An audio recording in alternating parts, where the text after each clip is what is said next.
Okay, good morning. Welcome to this session on how to be a better indie. I'm Conor Dignam. I'm the Chief Executive of MBI, which publishes Broadcast. And it's my pleasure to chair today's session. So thank you all for coming along. You'll be pleased to know that you've passed the first test of how to be a better indie by making it to this session at 9 o'clock on a Friday morning after a pretty heavy Thursday night. So we're pleased to see so many of you, actually. We feared that we might be able to hold it in the green room that we were in earlier. So just a couple of things before we kick off. We've got a lot to get through. So I'd like to thank SPA Future Thinking, which is the research company that's done the research that we'll be talking about today. And just to frame this event, obviously this is a spin-off from We Need to Talk About Commissioning and the work that's been done around the relationship between commissioners and indies. There's another session on that today at 12 o'clock, so we may tee up some of those questions, but we're not going to address all of them. And finally, just to say, this is really about best practice, how to be a better indie, how to do a great job, both working with the freelancers that indies employ and the commissioners and broadcasts that they provide programs to. So we're not going to be naming and shaming those people who aren't great indies at the moment. We're hoping that they're in the audience and will learn from it. And if you are still waiting for payment from an indie for a piece of work that you did a couple of months ago, and we invite you to ask a question, please don't ask when your check is going to arrive, because this panel won't be able to answer that, I would imagine. So let me begin by introducing the panel. So to my immediate left is Leanne Klein, who's the CEO of Wall to Wall. Liz Warner, who's the CEO of Betty. Then Andrew McKenzie, who's Group Creative Director of 2-4. Richard Watcham, who is Director of Commissioning for UK TV. And in fifth chair, Elaine Bedell, who's the Director of Entertainment and Comedy for ITV. So all of our panel have held, before they became the illustrious leading executives that they are, have held different roles in the industry. So they may chip in across the different elements of this session. So we're going to do two things. We're going to talk, first of all, about the relationship between indies and the people they employ, so largely freelancers. And we're going to look at some work around that. And then we're going to talk in the second half of this about the relationship between the independent sector and the people that they supply programs to. And then we'll do 10 minutes of questions at the end, hopefully. So be thinking about that question. So let me, first of all, talk about the piece of research that has been done around the freelancers, where the research asked around 200 freelancers, and it was a snapshot of the industry about their relationship with the independents that was employing them at that particular time.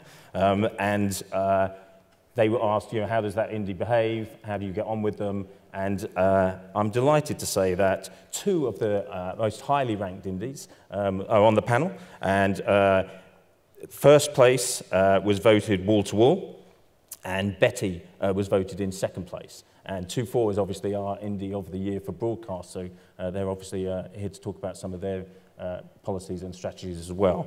So I'm going to start by opening up with some VT. So I think Leanne, Wall to Wall's done some video to kind of talk about what its values are and what it means to work at Wall to Wall. So should we start with the video, and then perhaps you can talk about that? Just to say, we were trying not to be smug, so... not to be smug, yeah, okay. So this is a big piece of video about not being smug. We're incredibly proud of winning this. It's an amazing accolade, actually, because freelancers are the industry and they're what make us make great shows, but we didn't want to be too smug in our... So a tongue-in-cheek, perhaps, yes. a little tongue-in-cheek. Yeah. So if we can roll the video for Wall to Wall, please.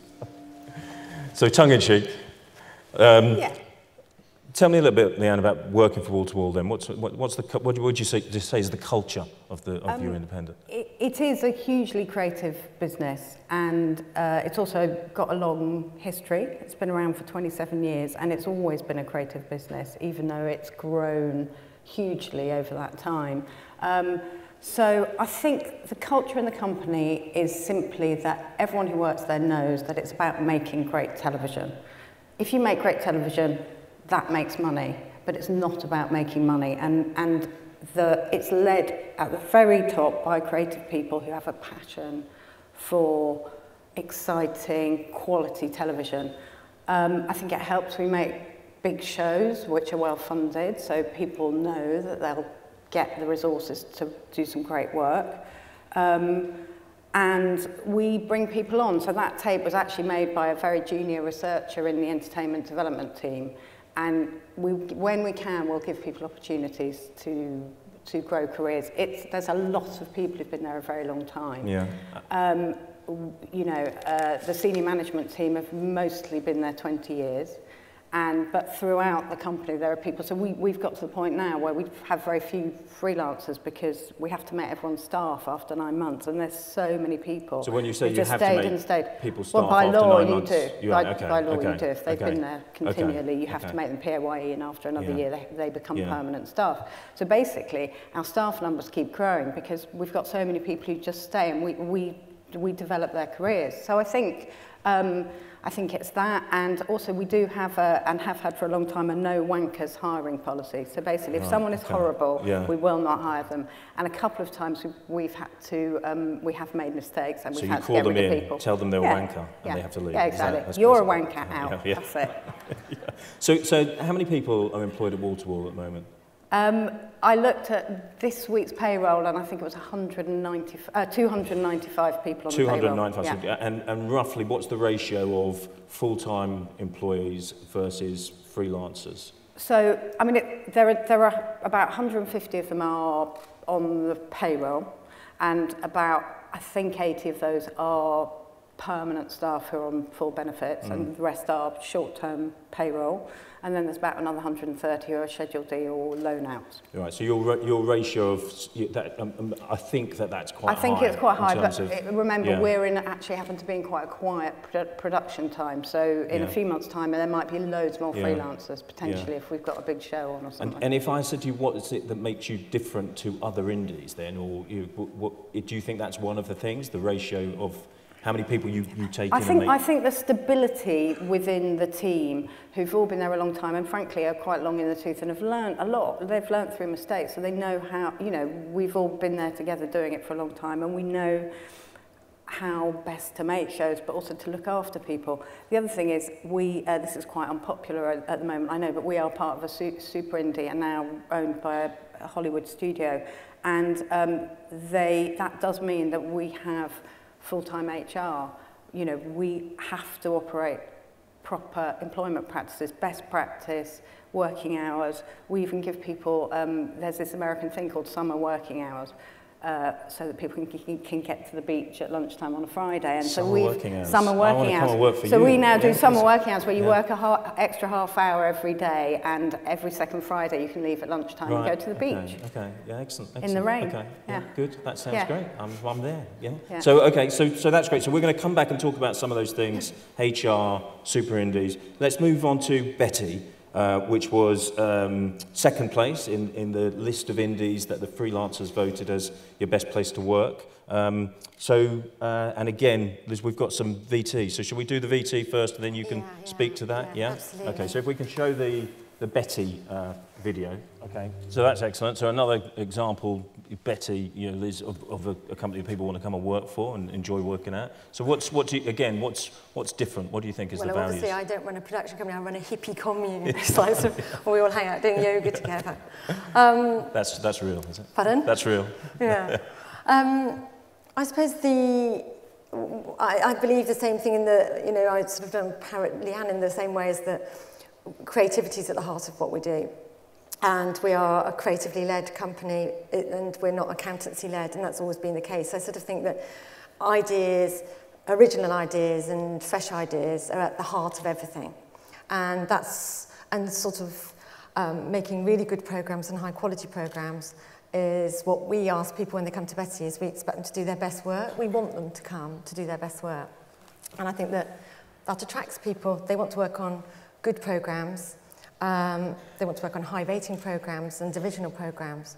I think the other thing is we started even from when we were very small, and we still are very small compared to, you know, the other people here on the panel, but we always worked against, from the very beginning, our ethos, and it's in our DNA, is that we wanted to slightly work against the freelance culture. So we've always treated freelancers and our staff exactly the same way. So the benefits, be it, you know, the free breakfast, the masterclasses we run, the training is open to all. Yeah. So like we ran a series producers training school last year, and it was, so we've trained lots of people who've gone on to work to Optimum and 24, and we invest in people who don't always stay with us, but we want them to come back to us. And how many people have you got as employees at the moment at Betty? At Betty at the moment we have about 178. 178. And what's your ratio between? 30 staff. 30 staff. So you're kind of more the classic model of the independent sector, really. It's quite a tight team, and then you go to freelancers to... Yeah, because we're a medium-sized indie. We're not a, our turnover's around 20, not, super indie status. Okay, so let's look now, we'll have to move pretty swiftly now, I think, but let's look now at some of the findings from the survey of the freelancers and what they said about their employment across the indie sector. And as you can see from this slide, it isn't all a bed of roses. So let's take a couple of those just to start off with. 77% of freelancers say they've not received any training. 42% say their employment dates changed during the course of the contract. 56% that they're expected to work at weekends. Let's start with training on that, and as I say, let's move fairly swiftly through this, and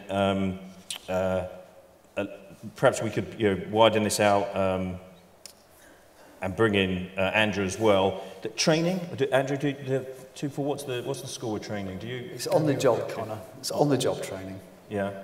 We don't have any formal training schemes, but we work with a lot, because we have a regional base as well in Devon.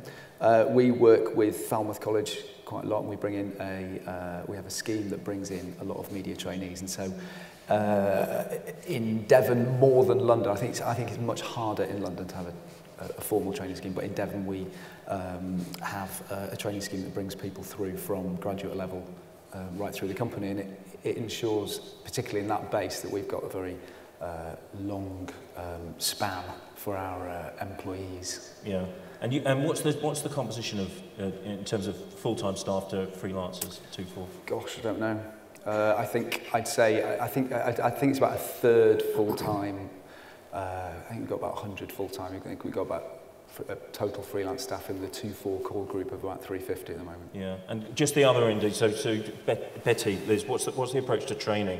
I've always trained. I'm passionate about it. Yeah. So I've trained even when we were small. We ran masterclasses. So we would get schedulers to come and give us a guest talk to everybody in the company. So it's quite a lot of, doesn't cost any money to do that, to ask people to come, and for a bottle of wine they'll come and give a talk to everybody. Yeah. We've run 4 masterclasses this year on digital. We get people who've left Betty and gone on to drama to come back and talk about their careers. We've got so we do that. We run series producer training school, which is our own funding.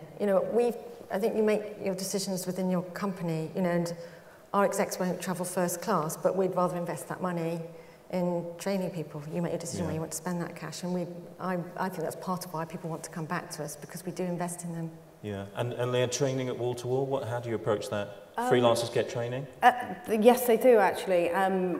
Again, since Warner Brothers took us over, because they're this big global organisation, they offer all these courses, and they're basically open to everyone within the company who's there fairly long term. So whether you're freelance or contract staff, PAYE staff, you can benefit from these courses. So there's that. But also within the company, we've tried very many things over the years, because again, it's something that we take really seriously.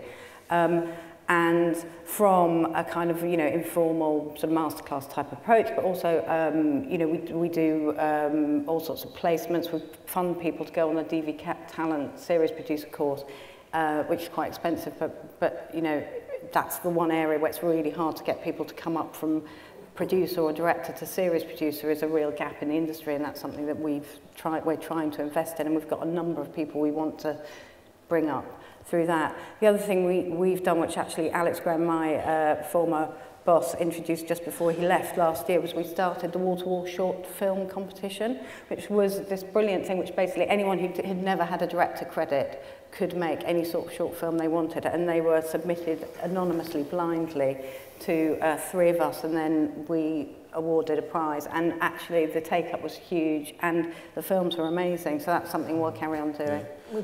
So it's difficult because obviously on the panel we've got 3 indies that are incredibly well regarded, people want to work for a producer, but if you look at the results of the survey, clearly you've got a large proportion of freelancers who aren't feeling particularly valued and aren't getting the training that they think they need. So is there something that the independent sector itself needs to do around these issues? And I mean, it's a big part of the industry now, it's growing, it's more important. I think it's absolutely essential. If you want people to come back, you've got to value them, and I think that the thing I thought that I took away from most of the results was people didn't feel valued, and they don't feel that, they feel sometimes they're being taken for granted, or they've come in and they've gone on to the next job. I mean, sometimes we feel that we're rehabilitating people when they come to Betty from where they've just come from. So I think there's a lot more that certain companies could do. Is there a requirement for a kind of code of practice, and I'm not sure whether one exists, but for the independent sector in terms of its employment of freelancers? So instead of it being, we approach it like this and we approach it like that, ad hoc by indie, the sector itself agrees some, key. I think there is one. There is one. The law. There is one. But I think you're right. I think an idea of the indie or pact or the indie sector, the production community as a whole working better to ensure that there are more formal training routes is a really good idea. I think that should happen. I think in good companies, successful companies, you are successful because you do retain staff, because you spot talent and you let them grow within your company. Some people want to stay in one base and you make sure they are fulfilled in their career in your company. Others want the beauty of being freelance and moving from company to company and working on the project-to-project basis. And so, as when you're running a company, you've got to spot talent and try and retain them, or at least make them want to come back as much as possible. But I think, the tough, and I think this has been talked about on different panels this Edinburgh, but I think the toughest thing is when you are, I think I was trained by the BBC for 4 years before I went into the freelance community. They trained me. That's not really happening as much to the entry graduates I see, and so you have to actively place, as a company, a formal training policy in. You have to look after people on an individual basis. I think it would be great if there was some level of indie community, production community standardisation of that. It would be good. Okay. And in terms of HR, and I think this comes back to perhaps some of the things we've been talking about, scale. In terms of HR, if there is an issue for someone works for one of your companies and they've got a problem with somebody, or they've got a complaint or something they're struggling with, what's the route? Do you have HR? Yeah. And that's because you're a big no, actually, when Shed bought Wall to Wall, there was a full-time HR from then, and now it's become even bigger and more professionalised. But we've always operated best practice anyway, to be fair, and that's because we know, like Liz, that our success is built on the talent of the freelance community, and we want to bring them on and work with them and earn that loyalty that you get. And Liz, you were saying you're a smaller indie, you've got quite an interesting route for people who... Yeah, well, we have a whistleblowing policy which we introduced about 5 years ago, because we don't have an HR department. I mean, obviously we're part of the Discovery Group, we can always rely on advice from them, but we are an arm's length indie. We have just a head of talent. We don't have a formal department, but we set up a whistleblowing policy because we wanted people to feel that if they couldn't say something to their line manager, their series producer, or they were an AP and they were having an issue and it was too difficult, there might be personality clash, or all sorts of things happen. People are in the freelance world bunged together very fast, expected to perform really quickly in a quite pressurised situation. So we have 2 people identified where they can go to people in the company if they have any issue and remain anonymous. And we've found that it's just a part of our company policy. Yeah. So they can go to other people other than their line manager, and it's identified who they can go to. and get help. Yeah, okay. And Andy, same question really. What do you We've do got, one of the key appointments we made in the last couple of years was a head of talent, and that's someone to go out and poach people from wall to wall and Betty, but also someone we train them and send them to Yeah, you do, it's very good of you. And then we get them back after. We take Leanne's wankers occasionally. We have a positive discrimination against, we have 9% wankers. Right, it's good to see. So the head of talent is, you know, obviously pulls people in when we need to staff up, but also is that person that goes around and ensures that people are on the career path they want to be. And when we know that good people are coming towards the end of a contract, we ensure that, you know, we find out what they want to do. Have we got, you know, a production that they could go on? You know, do they want to go spend some time in development? You know, we try and keep a corridor between development and production quite a lot. So that was one of the key appointments for us. They're not an HR person, they're a talent person. Okay, all right. Look, there's loads more we could say about this, and we haven't been able to have the time to go through all of these points in detail. And I know the panel all had other things that they wanted to say, but we just haven't got time to do this and the other element of this. So I'm going to have to move on, I think, unfortunately. We can come back and take some questions on this if the audience have some. But we're going to move on to the second area of this now, which is the relationship of the independent sector with, obviously, the commissioners. And again, a separate survey was carried out, and it asked the commissioning editors to name their top suppliers and also to ask them about their working relationship with independents. And Joint First, I'm pleased to say, coincidentally, are also on the panel, were 2-4 and Wall to Wall, so in joint first place. So again, fantastic for these independents, highly rated with freelancers, highly rated with the commissioners. So Andy, perhaps we've got some video where we've talked to some commissioners, but can I start with you and just say, you know, 2-4, what do you think 2-4's doing right to get to the... Producing hit shows. Yeah. You know, that's what commissioners want, and they want a straight relationship where you go in and you give them good ideas and then you deliver what you, above and beyond what you said you would.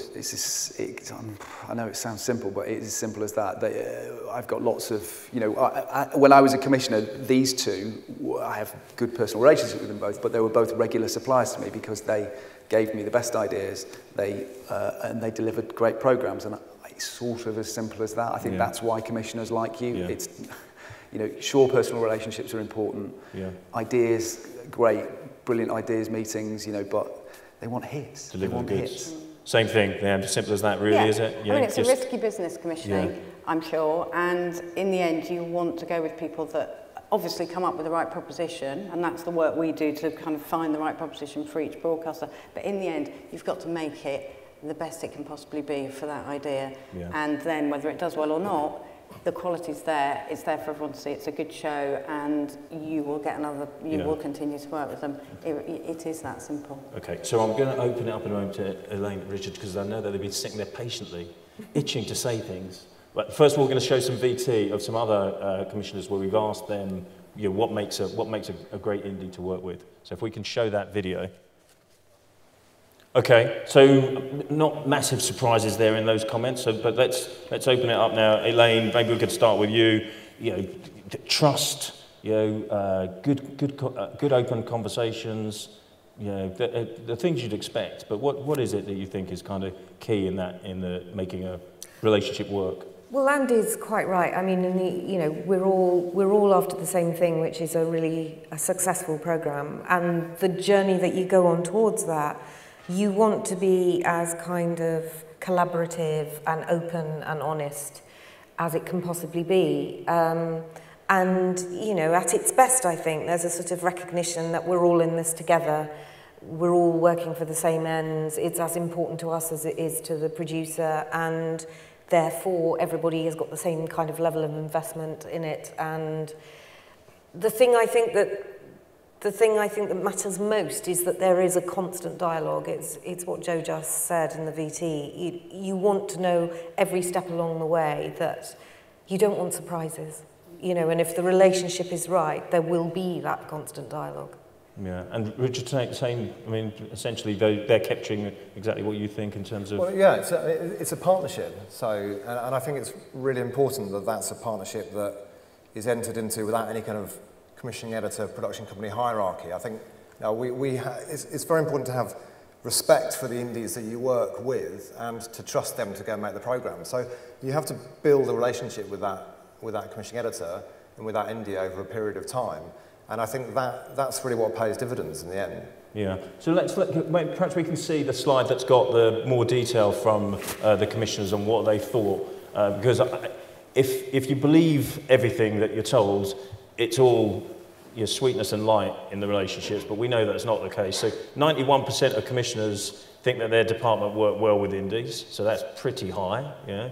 But at the same time, just 44% of commissioners think the indies are serving the broadcast industry well. So they think they're doing, you as commissioners think you're working really well with the indies, but they're not doing a particularly brilliant job. So let's just talk about that for a moment. So the relationship, and it's interesting. I mean, we're not going to do the session that's coming up at midday, but one of the headline in broadcast was is the industry's getting ruder.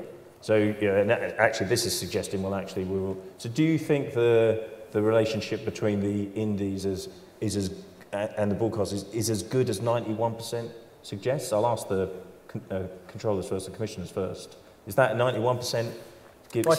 Well, obviously we did quite well in the broadcast survey at ITV, so I'm hoping that is the case. Yeah, And then 44% of commissioners, 44% think indie serving well. That's quite low though, Elaine, isn't it? I mean, that suggests that most commissioners think that the indie sector isn't doing that good a job of serving the broadcasters. Yeah, I mean, I'd be interesting to see which broadcasters have said that. I mean, at ITV, I think we feel the indies service incredibly well. We work with quite a range of indies. They make some of our biggest shows, and we would be foolish to. The one thing I always feel is that these relationships are always viewed in this sort of buyer-seller, kind of very rigid kind of demarcation. And I think at ITV we feel we are partly selling, because we need to sell ourselves in order to get. We want these best indies to come to us first with their ideas, and we understand that it's an incredibly competitive market. We have to fight for that. So we need to have best practice as well. We need to have the best relationships. We need to woo the indie sector, because we're very well aware there are other places they can go. Yeah, and do you feel wooed? Do you think that's a fair it doesn't surprise me that ITV are at the top of that commissioning survey. They currently have a very clear commissioning strategy. They have a small number of commissioners who work very simply and do make you feel welcome. They are collaborative, and most importantly, what an indie wants is a roadmap to a decision. And it's very clear and it's very quick. You know that they are all seeing Peter, if not on a weekly basis, certainly on a fortnightly basis, and you'll get an answer really quickly. That's all we ever want. Yeah. It's flatter, it's clearer, it's quicker, and you actually get to see Peter. Okay. And it's less rude, actually. Less rude. So that's good. In fact, it's not rude at all. Peter isn't in some ivory tower, not to be seen. It's like a very clear. They're a lean, mean fighting machine. So just in terms of the dynamic then between the indies, and I think the dynamic is probably very different depending on what indie you are. But the dynamic between the independents and the broadcasters, do you feel like it's a hierarchy? And if it's going wrong, do you feel like it's a hierarchy? And are the indies too subservient to the broadcasters in their approach? They can be. Yeah. I think it's quite difficult because in some particular broadcasters, it feels there are many rat runs and it's a complex, like there isn't a clear roadmap at some particular broadcasters. And at the BBC, in the last year, we found it a much more complex place to navigate. And there has been some exceptional rudeness. I've witnessed. I've actually complained. Yeah, so you were saying this. So you complained about a commissioner's behaviour towards to your team. Yeah. In a meeting. Yeah, and members of our team. So you were in the meeting with the commissioner. So can you tell us what happened there? They were they were 45 minutes late. 45 minutes late for the meeting. Yeah. And then when we got in, they said, "Oh, I've got to go for lunch. Get the tape on." We put the tape on there. Get the tape off, like that. And it was just unprofessional. Well, you've gone to quite a lot of effort. You prepare for these meetings. We spend a lot of time, professionally preparing. We don't come with just scribbles on the back of an envelope. We have actually worked. Yeah. And you don't get these meetings as often as you might. The regular dialogue is what you're seeking. So you complained to them or their boss, both, and what happened? I complained to their boss and I got an apology. Yeah, okay. And that takes quite a lot of courage, I would imagine. Doesn't make for a great working relationship. Yeah, because you build these relationships up over years. Screaming's not good, is it? No. No, but complaining probably also isn't. No, screaming's not good. No. Yeah. I think we are all wary of complaining. I think we're all wary of saying something on this panel that's negative about a broadcaster. I wouldn't complain there is a yet. supply chain. Yeah. We are beholden to broadcasters. I wouldn't have complained 10 years ago. You wouldn't have complained. No, when I was we were much smaller, and we felt like we would go bust if we didn't get the next hour. Yeah. But I think that we feel a little more confident in our position, and also I just sort of think I've got to the point where I've had enough of it. Yeah. I actually just think that it's unprofessional, and it's rude, it's offensive, and I feel, as I was saying earlier, is that I need to protect my team. It's not fair that I don't want the people I work with to be talked to like that. So this is very difficult because it's a very general question, but is the industry getting ruder because there's more pressure on everybody? I mean, let me ask. I mean, and I'm not saying that your businesses are rude, your commissioners are rude, but is the pressure meaning that people might behave ruder? Yeah. Ruder. I don't know. I mean, when I was a young producer, I remember some really scary encounters with older male broadcaster commissioners. I mean, I think there has been an arrogance about the television industry, which, people, I mean, these are standards of behaviour, which it's not, we know that these are not appropriate ways of behaving, whether you work in television or not. And if you're going to conduct a decent business, whether it's television or not, you need to have proper standards of behaviour. And I don't think that, because you're creative, that gives you some sort of licence to behave badly. Yeah. So let's move on. Again, one of the things that came up was super indies. I'm conscious of time. Let's show the VT on super indies and what was said around the relationship between super indies and the commissioners. So there's a sort of undercurrent here at the moment, and David Abraham's speech last night kind of referred to it quite explicitly, that suggests that super indies might not be as good. There's questions around creativity and consolidation and the role of super indies. It's a question for Richard and Elaine to start with. Does it make a difference? Do you think super indie, not super indie? No. Well, no. I mean, I think David Abraham's point was partly about IP in terms of trade, but no, at ITV, I mean, certainly in entertainment at ITV, super indies make some of our biggest shows, and, we'd be foolish to think that we don't want to work with super indies because, just on this platform there are super indies and they make quality shows and we want to be part of that. But equally, we want a mix of voices and we want a mix of creative voices. And so, as ever, what you really want is a range of producers. And what I think would be a shame is if the range no longer exists. So you want to be able to feel that there can be a mixed market of small, medium, super indie. And are you I consciously... think Jo had it right, actually. I think Jo had it right. She was saying that actually it doesn't really matter. It's actually about the relationship that you have with individual producers and the best person to make that show. And fundamentally, that's what's going to give you the best programming. It doesn't, there are different ways of working with super indies as there are with smaller indies. As Elaine says, variety is absolutely the spice of life. You've got to have that. And so it's vital that we continue to support newer indies coming through and give them work. At the same time, there's brilliant program making coming from the super indies as well.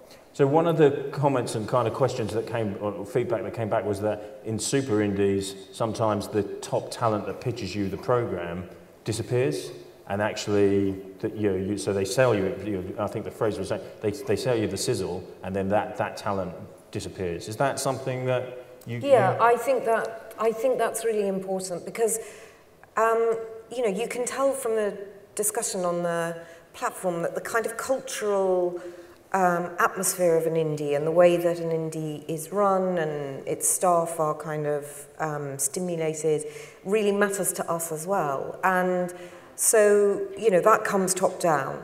And so, and often the people running indies are you know, have been extremely successful producers in their time, very experienced. There's a lot of wisdom invested in them. So I want to know that they are, when I commission a program from them, they are invested in it all the way through.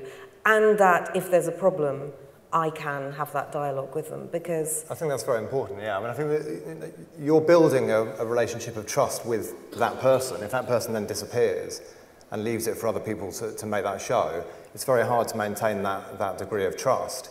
And I think, you know, just coming back to something you were saying earlier on about complaining, I mean, if you have that relationship of trust with that person, it's absolutely vital that the indies are able to complain. That's the kind of relationship you want, you know, and that works all the way through to the creative process. You don't want to sit in an edit and have people just say yes, yes, yes, yes, yes. That's the number of times I've sat in an edit and said, no, stop saying yes and tell me why you disagree with me. Yeah. And ultimately we're going to make a better program. And that works all the way through. You know, that should work for complaining. It should work for the creative process. In order to do that, you have to have strong relationships and relationships of trust and respect. Yeah. So when that person disappears, it's, you know, you're then building a new relationship with someone else. And for Leanne, I mean, I would say though that it's interesting. I do think it's a real challenge for all of us actually within the indies to keep that balance going, because the truth is people who develop ideas and sometimes pitch ideas aren't that good at making them. What you actually want is the people who devise them to do that bit, and then you hand it over to the best possible production team to make it. And they're not necessarily great salespeople. So what you need above that is the kind of very senior people who are there and across it all, which is a challenge for all of us, because the bigger we get, obviously the more we're spread. But as long as you've got the very best talent making your shows, who understand absolutely what the show is, what the vision of the show is, I think that's the best possible combination, actually. And it's not about, oh, you sell it and then you fuck off and go and sell something else. It's not that. I think that's a misunderstanding of how you have to operate within an indie to get the best quality product. Well, I suppose that's a problem if you don't get what you think you agreed you were going to get. So there's a level of communication that has to go on within the indie so that people make it absolutely understand what the vision of the show is and what was set out with it. And it has a relationship directly with the commissioner as well. Beyond that, the exec or the series producer needs to have an open relationship. And actually, some indies, I think, like their freelancers not to communicate with the broadcaster because they don't want them to have the relationship, they want to keep it, and that can be a problem. I think the other thing that's sort of relevant to this discussion is that I think at ITV, I mean, I ran an indie, in fact both Andy and Rich worked for me at that indie. I was Elaine's runner. You were a very good runner. Thank you. You were a very good runner. But it was it really was small. But I think, I'm sitting here thinking, God, I'd like to work at all of your companies. They sound like great places to work. And it does all sound very kind of nice culturally, but in the end, I think we recognise you are businesses. Let's not forget, indies are businesses. They're run as small, medium, large businesses. In the end, they need to be profitable. And I think we as commissioners have to keep remembering that, because that's also part of the sort of behavioural cycle. I think that we have to know that it is really important that the budget is right, that you can make the programme for the budget, that we're not putting stresses on you that are unsustainable. And so I do understand that, particularly in a small indie, if the senior person comes in and pitches the idea and we commission it and they go off and make it, I understand that they are then very busy trying to get the next programme away, probably for another broadcaster. So, you have to have realistic expectations of what it means to run a business. And I think we do need to keep reminding ourselves that these are not lifestyle, this is not a kind of, commercial businesses. Yeah, they are commercial businesses. And be run like that, yeah. So I'm going to open it up for questions, actually, because we've got loads of stuff that we haven't had time to cover, I'm afraid. So all the research is going to be available, so you can see the full slides and more information about what was said. Unfortunately, in the course of an hour, we can't cover it all, but so that detail will be available to you. I'm going to open it up for questions. We've only got a few minutes left, so 10 minutes. I've got some more myself, but happy to take some questions from the floor, and we've got some online questions as well. So, the gentleman there. I'm Andrew Chowns from Directors UK. Our members are pretty much entirely freelance directors. I think it's a bit of a shame you haven't had anyone representing the freelancers on this panel, but it's good to hear about examples of good practice, but I think we shouldn't be blind to the fact that there are some very bad and abusive practices going on in the industry. One of the things we do is offer assistance to our members who are in difficulty, and the caseload we deal with includes some pretty basic and fundamental abuses, such as not issuing people with a contract, not paying them their fee, not paying them their expenses, dismissing them unfairly and then expropriating their copyright, subjecting them to very attritional working conditions, both working hours and creative conditions. So these are very serious issues that we have to try and tackle. Our caseload rarely brings us into contact with BBC in-house productions or ITV Studios productions, or most of the super indies, but below that level there is a lot of very difficult and abusive practice going on, and unfortunately it's practice where people know that there are standards in place, there are packed model contracts, there are packed guidance notes, but they are obviously not being followed. And a great deal of these abuses could be stamped up by people just adopting basic good practices.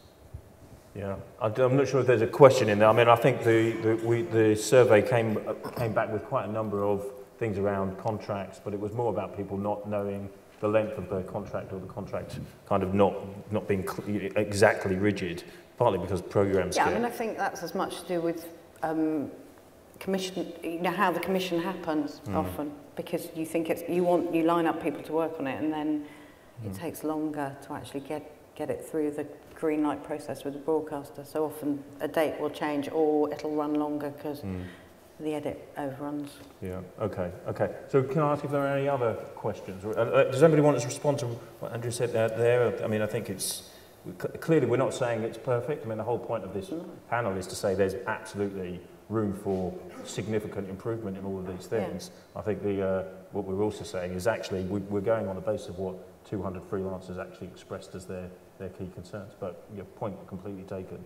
So I think there's another gentleman. Is there with a question? Yeah. This is for the commissioners and the production companies. In the UK, you mentioned that you respect the fact that the production companies are businesses. How do the broadcasters feel when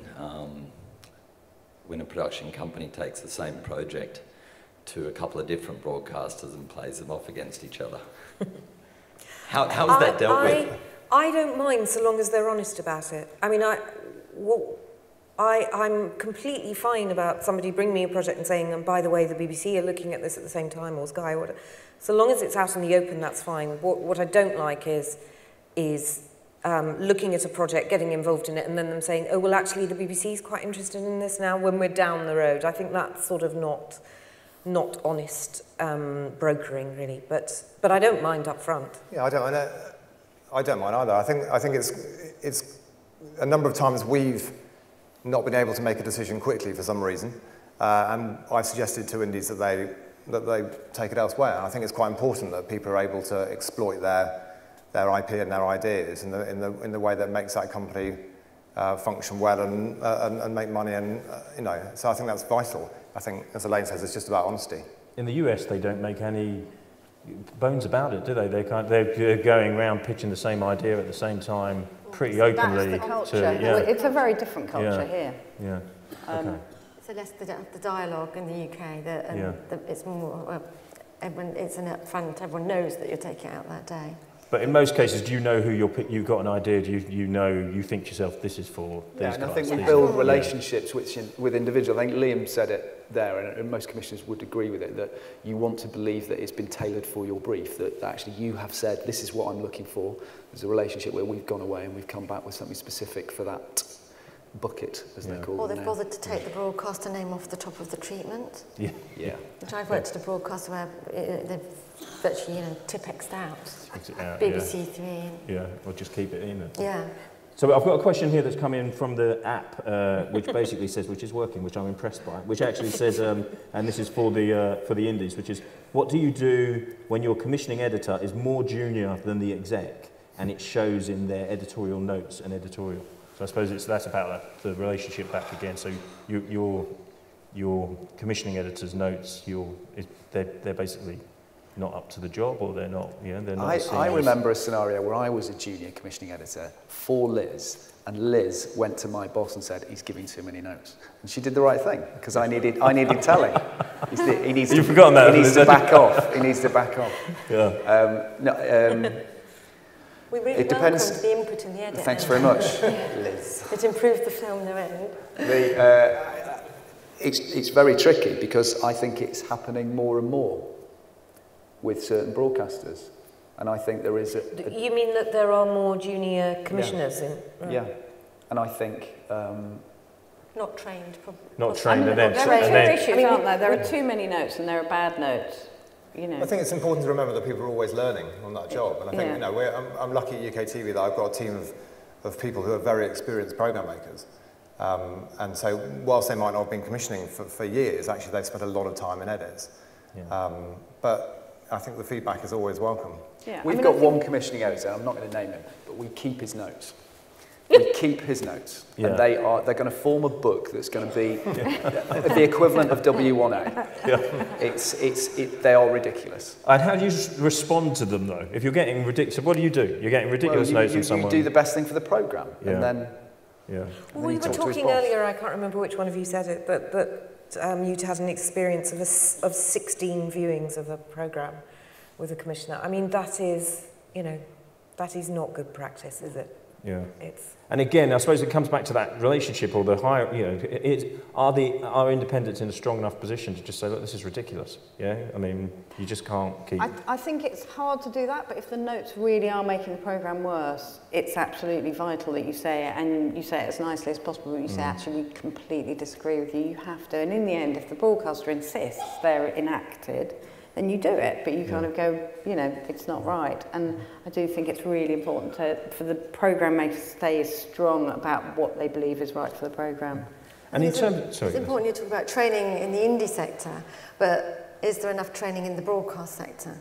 Because I know that, the only training I had as a commissioning editor was, Peter Dell and I arrived on the same day and we were trained how to transfer a phone. Yeah. And then you're given millions of pounds and go. Yeah. I always say to commissioners when they join my teams that diplomacy skills are almost the most important skills you need as a commissioner. And the other thing I always say to them, and nearly all of my team are ex-producers, is you are not producing the programme. You have to keep remembering you're commissioning it. You're not producing. What are the skills that are most important? Did you say diplomacy. Diplomacy, right? Okay. Yeah, because especially when you're in a live entertainment show in a gallery, you have to know when is the right time to speak up. Yeah. And although we all have opinions and we're, programme making is incredibly subjective, and you've commissioned that indie or that producer to make that programme, you have to give them a bit of leeway to make the programme. I think, I think too much heavy commissioning is not in the best interests of. And from the indies perspective, where are we on that scale? Has that got better, worse? I mean, depends which broadcaster. Yeah, depends on the broadcaster. The interesting thing is there are no standards within any broadcaster or the broadcaster about how commissioners behave, which is you're right, there should be training, because you get the very best and the very worst within the same broadcaster. So it's very hard to say, that broadcaster's worse. But there are some commissioners, not in ITV, I have to say, who do properly commission and don't then edit, but pretty much everywhere else, who give endless notes, And as you were saying, that there should be some sort of code of practice. A code of, and it's like. Yeah. Well, I would like to see a code of practice only because I've seen certain, standards decline, and a greater involvement, or it slightly can kill creativity, because if you've had 12 viewings, how do you keep a series producer motivated? It's difficult for them to not go, okay, you do it. Yeah. We'd never do that, but my job on the other side is to keep them motivated through 12 viewings. Yeah. Okay. But, you know, So I'm going to ask if there's any other questions just from the floor, just so, otherwise I'm going to wrap it up because I'm being given a sign saying wrap it up, just because the audience have been good, turning up at 9 o'clock, give you an opportunity. In which case, then I'm going to draw this to a close. I'd like to thank all the panel for their contribution, and I'd like to thank you for coming. Obviously, I hope this debate will continue at midday when Alex, who I can see in the audience, is going to chair the second session on we need to talk about commissioning. So thank you again for your time, and perhaps you can put your hands together for the panel. Thank you. Thank you, guys.